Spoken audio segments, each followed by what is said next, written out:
but at the moment, I'm still looking for USD to have a little bit more weakness before possibly some strength later on. And I'm looking for the inverse on that on EURUSD, which we'll get into in a second. But it still comes back down to the same level, which we're still rejecting on the higher time frames, which is this level over here, which is around 104.5. Market's doing a good job at respecting that. Last week kind of was a doji, a lot of indecisiveness. Now the market's kind of picked its direction, and now we're seeing a lot of bearish momentum.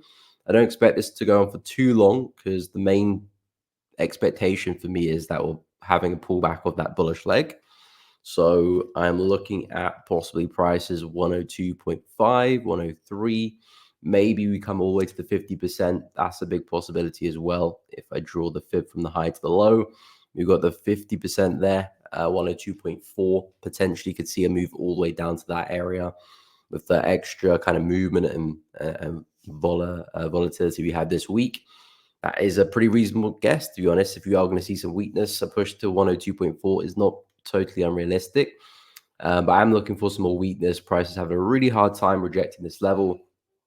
Multiple rejections of that same area.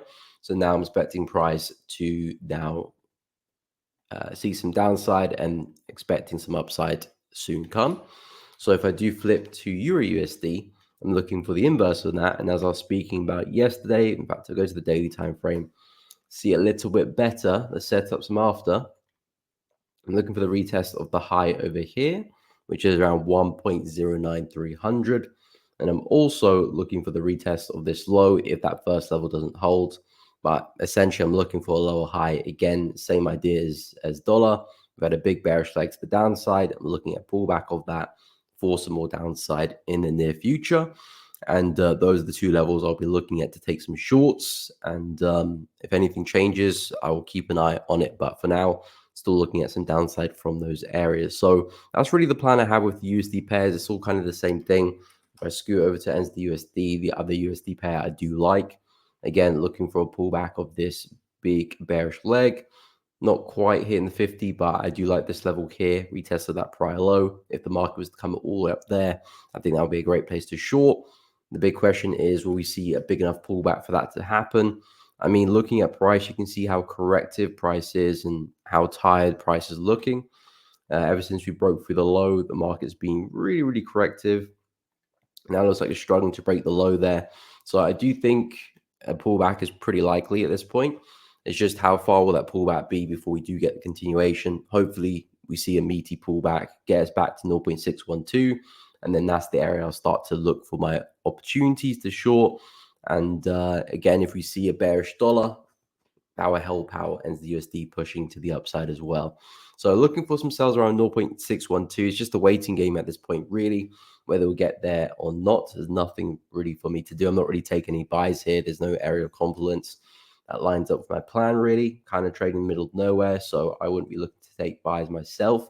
I'm still expecting the bigger move for USD to be back down to the low here at 0.588. So I still do see more downside, but first looking for a bit of a breather, bit of a pullback, and then we can probably expect price to continue at a later date. So that's still the main expectation I have with USD. Aussie dollar, similar situation as well, just not as clean for the sells, because I'm looking for a retest of the low here, which prices look like it's not far away from, but it's just not a big enough pullback for me to take the short, and for me to be for the opportunity to be a high enough quality for me to take the short. So that's where USD I'm more favored towards, because it's more length on the pullback, healthier pullback, more likely for price to revert my direction, rather than this with a shallow break and a shallow retest. Not really the opportunity I'm looking for. But again, in terms of the bias, it's the same thing. Still expecting Aussie dollar to see some downside. We've got some major lows down there, which looks pretty realistic. We could see a pretty big pullback with Aussie dollar if New Zealand does the same thing. Maybe even back to some of the heights over here, and we could talk about some sells. But again, still pretty far away from those areas. So unless we see a really weak dollar and a really strong Aussie, I'm not too sure if we'll get to those prices, but I'll keep an eye on it for.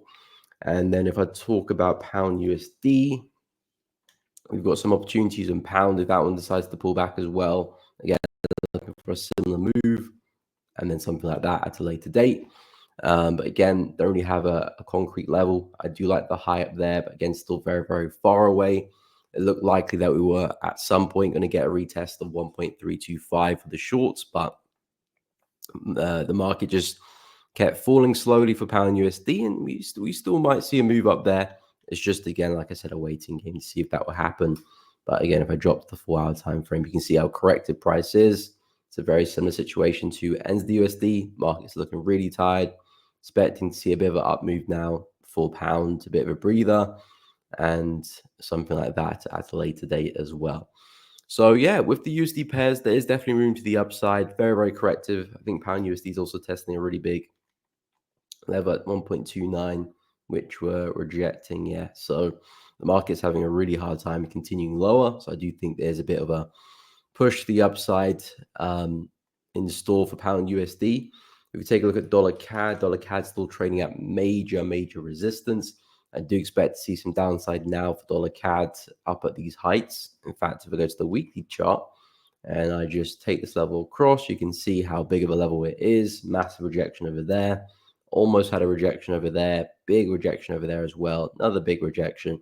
And now we're trading at that same area again. So naturally, I'm expecting downside. It looks to me that price has broken out that ascending channel as well.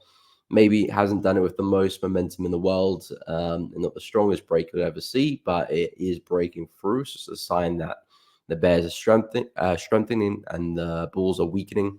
And if that momentum can pick up, I do think some nice opportunities on the retest of some levels will look good. So as I said on the weekend, strong push to the downside, a lower high somewhere, probably on the retest of this low here.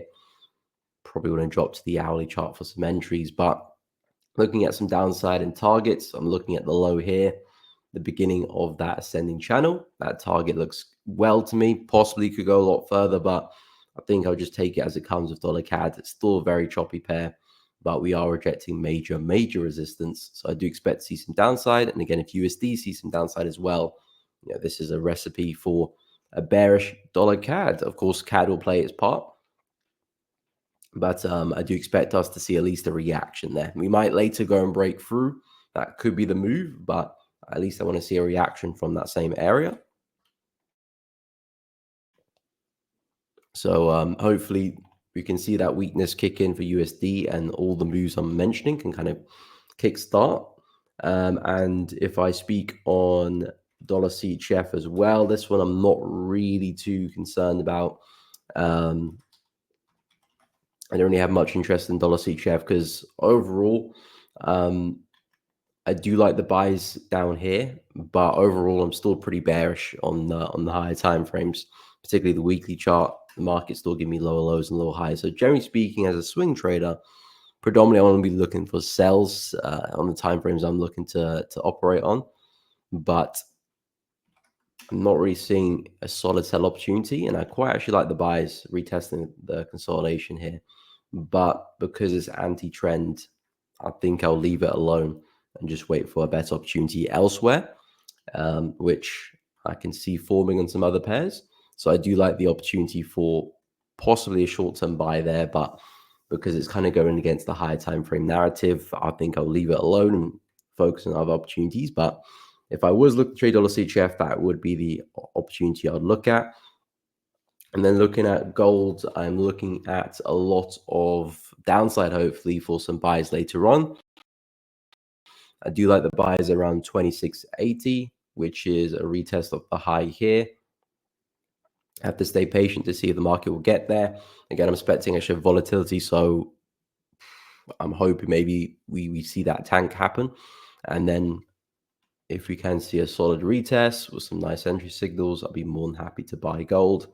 I'm very bullish on gold. So any opportunity on the bullish side of things, which of course fits my plan and looks good, I'm definitely looking to take.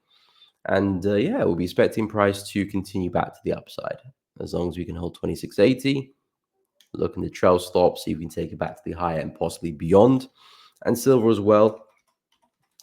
Silver did come into my area. I was debating whether to enter or not, but I decided I'll wait till after the election news to avoid the extra volatility and hopefully find a better entry overall. but silver is trading at a nice area of confluence here. And if we can hold this, I am looking at another high low forming and possibly a big push all the way back to 34.5 and possibly new highs as well. Silver and gold, similar kind of expectations, which is maybe some little bit of weakness to start things off, but expecting a lot more upside in the near future for both of them. It just depends how big of a pullback they'll both go through, but very, very bullish on silver, very bullish on gold, expecting more upside.